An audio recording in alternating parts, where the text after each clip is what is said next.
Everyone, welcome to mech solution garage. ఈరోజు మనం ఈ వీడియోలో స్ట్రెస్, స్ట్రెయిన్, యంగ్స్ మాడ్యులస్ ఈ మూడింటిని యూజ్ చేసి మనం సమ్ అనేది ఎలా సాల్వ్ చేయాలని తెలుసుకుందాం. ఓకేనా? ఈ సమ్ చూస్తే a cast iron column is in the form of tube with internal diameter of 150 mm. ఓకేనా? సో గివెన్ డేటా రాసుకుంటున్నాను. Given data internal diameter small d is equal to 150 mm, and what should be the minimum external diameter so that it may carry a load of 2 meganewtons. ఓకేనా? మనల్ని capital D find out చేయమంటున్నారు, కానీ మనకి ఇచ్చిన load p is equal to 2 meganewtons, అంటే 2 × 10⁶ అనమాట. m అంటే mega అంటే న్యూటన్స్. ఓకేనా? And without the stress exceeding 95 Nm². ఓకేనా? మనకి స్ట్రెస్ ఎంత ఇచ్చాడు? సిగ్మా స్ట్రెస్ అంతే. Stress sigma is equal to 95 Nm² అనేది ఇచ్చారు. సో స్ట్రెస్ అంటే లోడ్ బై ఏరియా కదా. So stress is equal to sigma is equal to p/a. So ఇందులో వాల్యూస్ వేసుకుందాం. మనకి ఏరియా తెలీదు, p తెలుసు, సిగ్మా తెలుసు. 2 × 10⁶ is equal to 2 by area is equal to 95, అంతే కదా. నెక్స్ట్ ఇప్పుడు ఈ ఏని మనం సిగ్మా వైపు తీసుకెళ్ళిపోతే 95 ఇటు తెచ్చుకుందాం.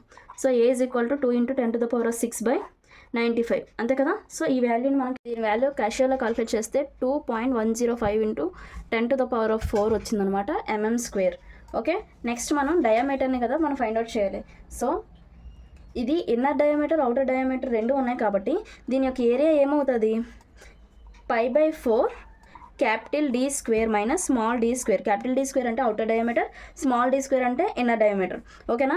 ఏరియా ఆల్రెడీ మనకు తెలుసు, 2.105 × 10⁻⁻⁴ అనేది వచ్చింది.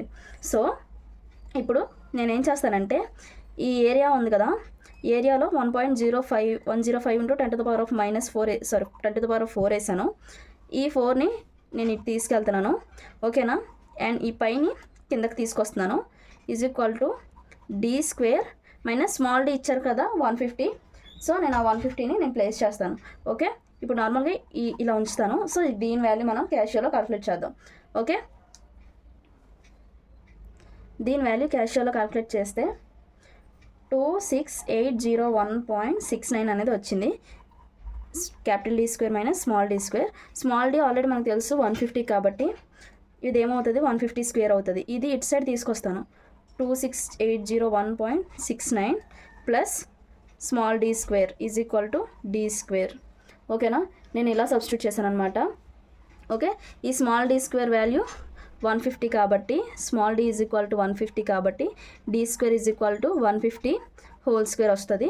సో ఇది ఎంత అవుతుంది? 2250 అనమాట, 500. ఓకేనా? d² value. సో ఈ 22500 ప్లస్ 26801.69 చేస్తే క్యాపిటల్ D² ఎంత వస్తుంది?